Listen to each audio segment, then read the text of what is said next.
नमस्ते दोस्तों, एक नाच गीत लेके आए हैं। अगर अच्छा लगे लाइक सब्सक्राइब कमेंट सुनिए बताना।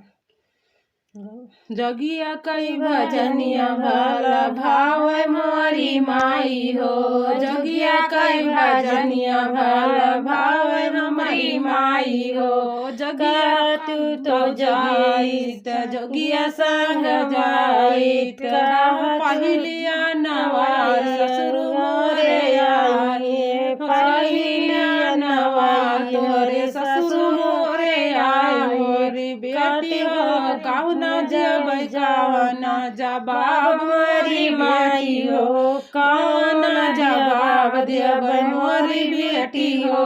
काट के पुतली बनाई मोरी माई हो। काट के पुतली बनाई मोरी माई हो। डोलिया मदी बैठाई मोरी माई हो। डोलिया मदी बैठाई मोरी माई हो। जोगिया के भजनिया मने भावे मोरी माई हो।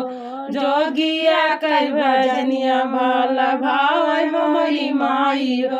कहती जोगिया संग जाइत मोरी माई हो। कहती तो जोगिया संग जाइत मोरी माई हो।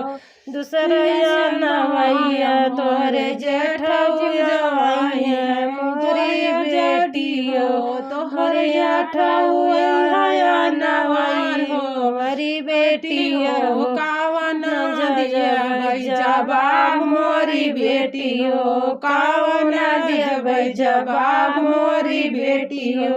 काठे कई दो तलिया नवायु मोरी माई हो।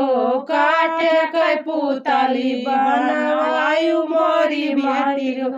डोलिया मदी ठायु मोरी माई हो। डोलिया मदी बैठाई मोरी माई हो।